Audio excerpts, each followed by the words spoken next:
What's up guys, Shane aka Musty Yeti here. In today's video we're going to be installing the MegaFin XL rail from Strike Industries. As you guys can see, I went with the 15-inch version, I went with m-lok, and as you can see we went with black here. If you guys are on Instagram, you've seen a crap ton of this. Everyone's running this rail. You guys know me, I'm a Strike Industries fanboy, so I was really anxious to get my hands on this rail, show you how to install it, and test it out and let you know what my thoughts are on it. As you guys can see, this thing is really slick. It's really clean looking. They give you m-lok absolutely everywhere. I believe there's 7 sides full of m-lok to put accessories, lights, lasers, VGs, whatever you can think of on your rail. Once again, Strike Industries has thought outside the box and given us a pretty unique barrel nut system to install this thing that makes it really easy for you guys to do it at home. Today we're going to be installing it on my OD Green AR that I just recently reacquired here in the headquarters. If you guys have been following my channel forever, you saw this AR-15, I don't know, 5 or 6 years ago when I was comparing OD Green to Flat Dock Earth. Back then, I believe those colors were new and people didn't really have a reference points of what they look like next to each other. So this thing is really old. It left the headquarters for, like I said, 5 years or so. I've now reacquired it. It's mine. And as you can see, it was just a little bit out of date, so we're going to be bringing it up to more current standards in regards to rails, low profile gas blocks, trigger guards, charging handles, all that stuff. Mostly all this is from Strike Industries. So we're going to update it a little bit and make it my own, because you guys know me, I can't leave my stuff alone. So let's go ahead and get this stuff changed around, and we're going to go ahead and get into the install here. Alright guys, so we have our barrel and upper and our vise block, and we're good to go. I went ahead and removed the barrel nut, the gas tube, the gas block, and the muzzle device, so we have nothing but the barrel, and the upper receiver, and we're good to go.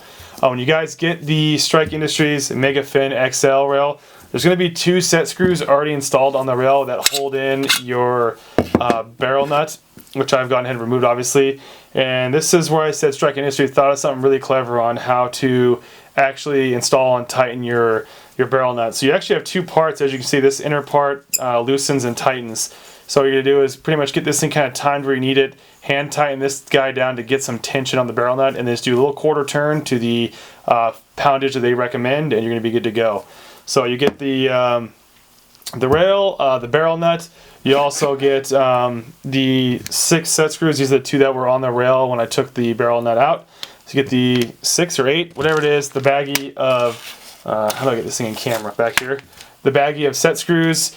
You also get the barrel nut tool, which has the inside circle here is for the actual barrel nut itself. And then the little grooves here that you see, these notches cut out, that's actually for that inner barrel nut, which it should lock into place there. It does, so that's what that's for. So you get pretty much everything you need to get this thing properly installed. Now guys, I'll roll in some video. I already have this rail installed on what I've dubbed my Strike Industries AR, SI-AR, and I learned one small thing that I can pass on to you guys. This is really easy, but you can kind of screw it up, which I kind of did. I learned the hard way. But let's go ahead and get into this.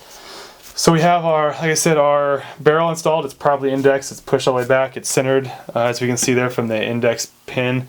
We're going to go ahead and grab our grease that I've used on pretty much everything. This is a Walmart. It is $3 or $4. It's been like, I don't know, 2 or 3 years, and that's as much as I've used. So you get this stuff, it's pretty much going to last you a lifetime. And I'm just going to put on the threads here to help make the installation process a little easier and make those threads just take to the install a little bit easier. So we got that done. I don't think you need to go crazy. I never have. So that's all done. Oh, and guys, I kind of halfway throughout my back. Oh God. So halfway throughout my back, doing some work last couple days, in some serious pain. So hopefully I can even just get the tension with my back to get this thing tightened. So we'll see what happens. So where are we at? So we're going to go ahead and, oh, I should mention too that it does come with a, you guys can't read because I have the brightness on the camera just cranked up. It does come with a good set of instructions with pictures and descriptions of what you need to do to install it. So I'll go ahead and read through what you're supposed to do. Oh, screw it, we'll just go through it. So we're going to go ahead and install the barrel nuts. Let me see something real quick. So we're going to go ahead and install the barrel nut. I backed out the inner barrel nut pretty much as far as it can go before it actually removes from the outer barrel nut. We're going to slide this thing on. We're going to go ahead and get this thing hand tight. I'm going to pretty much tighten this thing all the way down until it hits the wall of the receiver here. And now I'm going to see that there's a little index slot down here, that I'm that far away from where I need to index the gas tube. So all I need to do is back it off. And it specifically says this in the pictures of how to install it. You want to place this groove for your gas block pretty much at the 11 o'clock, the 10:30, 11 o'clock, I believe is what they say. So I'm going to put it right about there. And then you're going to tighten this inner barrel nut here to apply that tension like I said. Now, so this is where I made a mistake the first time. I took their barrel nut tool, which I lost, here it is, and I put it on here. I'll show you guys that it does fit, there you go. And I actually tightened this thing as hand tight as I possibly could.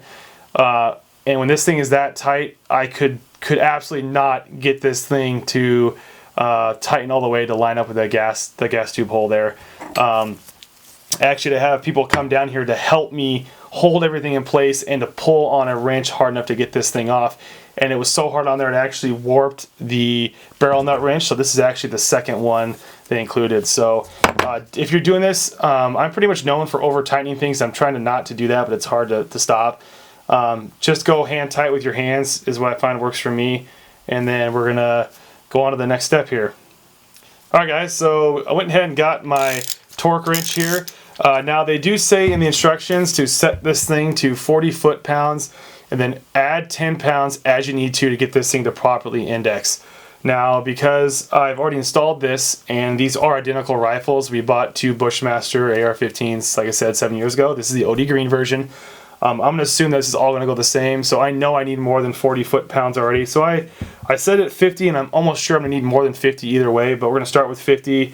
We're going to tighten this thing until we get to like I said, indexing this groove with that gas tube hole. So let's go ahead and get started. Now, I've done these before, but I'll say it again just for people who are watching this for the first time.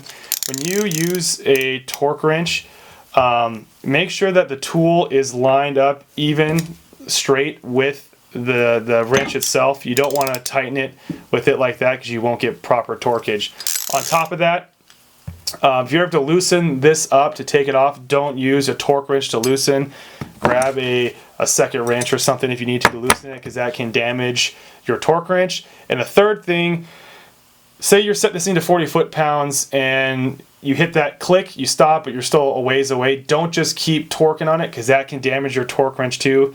You need to keep adjusting your torque wrench so that you don't like hit that wall, that click, and then keep going with it. So just make sure that you keep setting it higher and higher as you go as you need to get this thing to properly index. So like I said, let's see if we can do this with my back. Okay, so we are set again to 50. I'm gonna go ahead and slide this sucker on down here, and hopefully we don't have any issues.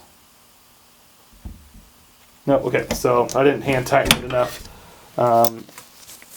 with that inner barrel nut.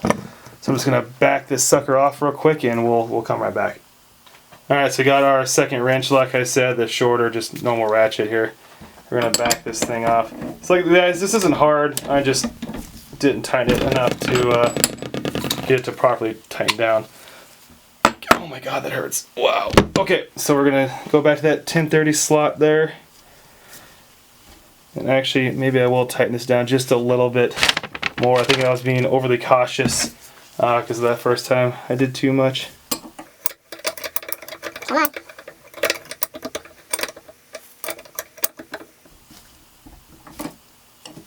Okay, not going crazy on that one.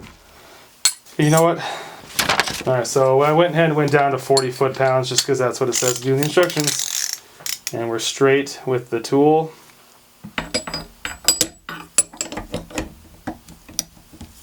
And here we go.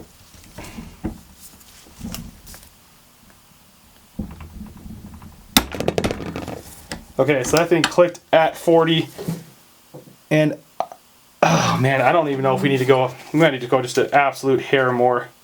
Okay, well, I'm gonna go to 50, and just know for a fact I'm gonna get this thing where I need to.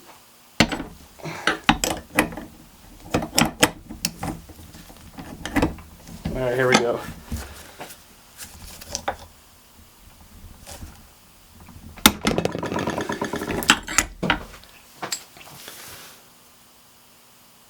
Oh man, you know what? I think I just need to go just a hair more.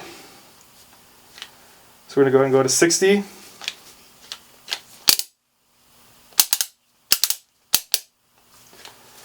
Like it says, go by 10 pounds. And this thing needs to move just like a millimeter. This thing is probably splitting hairs at this point, but I'm overly anal with things getting them right, which ends up costing me time in the long run. All right, here we go. That might have done it right there.